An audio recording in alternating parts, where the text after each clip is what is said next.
Ketika linguis berniat meneliti awalan ber, misalnya, tentu saja dia tidak akan menyediakan kata lingual ber saja, tetapi kata-kata yang ada bernya, seperti berjalan, berkuda, dan seterusnya. Demikian juga ketika berniat meneliti konjungsi atau kata sambung, dan tetapi, dan seterusnya.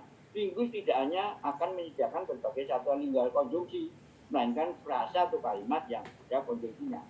Dalam hal semacam itu, linguis menyediakan data untuk menangani objek dasaran penelitiannya. Nampak sekilas, data merupakan satuan lingual yang lebih besar daripada objek dasaran penelitiannya. Kelebih besarannya itu disebabkan setiap data pasti mengandung bagian yang menyatu dengan objek. Bagian yang menyatu itu dapat disebut konteks. Dalam hal ini, konteks objek penelitian. Seperti halnya objek penelitian mempunyai konteks dan bersama-sama dengan konteks itu terwujudlah data. Data pun memiliki konteks pula. Dalam hal ini konteks data ada 4, yaitu isi tuturan, penutur, hubungan antar penutur, dan tuturan di luar data. Isi tuturan adalah apa-apa yang diomongkan. Penutur adalah yang ngomong, apa yang mengitarinya, apa yang ada padanya, dan apa yang ada di dalam diri. Hubungan antar penutur adalah hubungan yang mengandung kadar tertentu, misalnya intim atau formal, yang menggunakan bentuk lingual tertentu, misalnya halus atau kasar, dan sebagainya. Dan tuturan di luar data adalah tuturan yang ada mendahului tuturan yang tidak dengan data. Dalam menangani data, keempat konteks itu dapat diperhitungkan semua, dapat hanya beberapa atau bahkan cukup salah satu saja.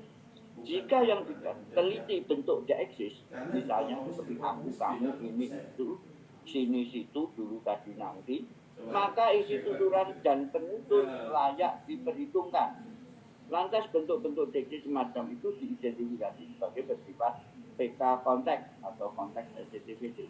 Jika yang diteliti adalah artikel afektif seperti kok, rakto, dan bahasa Jawa, karena bahasa ibu saya bahasa Jawa, maka isi tuturan, penutur, hubungan antar penutur layak diperhitungkan secara bersama-sama. Dari paparan sikap itu, nampak bahwa konteks objek penelitian cenderung bersifat lingual. Ini perhatikan, karena objek linguistik, entah tatarannya apa, pasti bersifat lingual. Sedangkan konteks data sangat dimungkinkan bersifat ekstralingual. Hanya kecenderungan bersifat lingual itu makin menipis jika objek penelitian makin tinggi tatarannya. Misalnya dialog yang bersifat pragmatik, maka data utuh harus menunjukkan juga komponen yang ekstralingual, sehingga konteksnya dapat bersifat ekstralingual pula. Sekadar melatih diri ya. Kita berniat meneliti kata tanya misalnya. Maka jelas kata tanya itulah objek penelitian kita. Datanya apa? Tentu saja satuan lingual yang lebih besar yang mengandung kata tanya itu, yaitu kalimat tanya. Kalau yang kita niati untuk diteliti kalimat tanya, jadi sekarang kata tanya yang kita teliti dari kalimat tanya, maka kalimat tanya itulah objek dalam penelitian kita. Apa datanya? Datanya tentu saja satuan lingual yang lebih besar daripada kalimat tanya itu, tetapi yang mengandung kalimat tanya yang bersangkutan. Apa itu? Mestinya wacana tanya.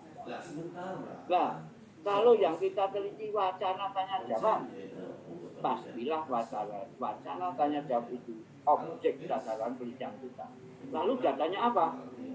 Sampai pada tataran wacana demikian itu, data yang relevan adalah para yang terlibat pertuturan, isi tuturan atau apa-apa yang diatur dalam pertuturan, serta suasana pertuturan sebagai satu keutuhan. Diperhatikan, sebagai satu keutuhan. Sekali lagi, sebagai satu keutuhan. Tidak lucu dan tidak tepat kalau kita mau meneliti wacana tanya jawab tertentu, datanya juga wacana tanya jawab yang bersangkutan. Ingat kembali, tidak mungkin kan kita meneliti afek jenis previsum, datanya juga pun pasti bukan afek, tetapi data yang ada. Saya harap jelas. Dengan demikian, identitas dan eksistensi data pada hakikatnya sebenarnya bergantung pada sang linguis yang menghadapi fenomen bahasa sesungguhnya. Ya. Ini ada catatan ini saya kira sangat baru isinya. Ya. Tetapi bagi sebagian mahasiswa dulu itu yang sudah akrab merupakan hal yang tidak baik. Demikian juga pernah ini saya tatarkan di dosen di PAUI di Depok. Mengingat bahwa amat sangat dimungkinkan konteks data, bahkan konteks objek penelitian itu ekstralingual, kemampuan memanfaatkan metode multikolom dalam menyajikan data siap analisis sangat disarankan. Karena dalam model penyajian data secara multikolom itu menampakkan secara implisit, seksama, rinci, tak terbantahkan akan semua hal yang terkait langsung dengan kegiatan data yang dilakukan oleh para pelibat hidup tertentu, di tempat tertentu, di waktu tertentu, dan di kondisi dan situasi tertentu. Ya. Mengenai ini semua sudah saya tulis dalam buku saya, ya, Eval metode multikolom dan langkah-langkah penelitian aktivitas, ya, dalam metode dan aneka kriminalis data, ya, halaman 25370. Kemudian akhirnya strategi yang berupa pengawalan dan pengakhiran langkah peneliti ini terkait dengan pemeliharaan kondisi psikis atau psikologis linguis dalam kinerja penelitian. Awal penelitian yang sesungguhnya adalah menyediakan data, dan akhir penelitian secara formal adalah penyajian hasil analisis data. Di tengah-tengah itu adalah melakukan analisis data. Pertanyaannya, kapan kita para peneliti boleh mengatakan saya sudah rampung menyediakan data? Kapan kita para peneliti boleh menyatakan saya sudah selesai menganalisis data? Kapan kita para peneliti boleh menegaskan saya sudah selesai menyajikan hasil analisis data? Dapat dijawabnya sendiri secara meyakinkan pertanyaan kapan itu oleh linguis peneliti itu akan memberi ketenangan dan menjaga stamina-nya selama kinerja penelitian dilakukan. Kapan dikatakan sudah rampung menyediakan data? Yaitu ketika data yang tadinya dikumpulkan, dipilih mana-mana yang relevan dengan tujuan penelitian dan dipilah yang tipenya sama dikelompokkan tersendiri, sudah selesai dilakukan dan tersedia tipe data tertentu yang karena sudah cukup anggotanya siap dianalisis.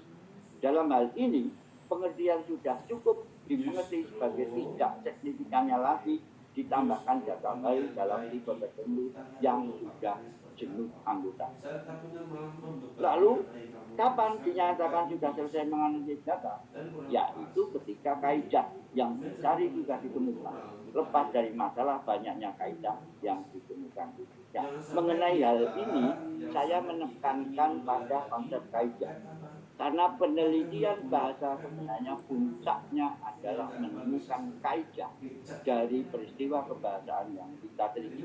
Sehingga kalau kita belum bisa merumuskan kaidahnya apa yang kita teliti, itu berarti sebenarnya kita belum beres dalam penelitian itu.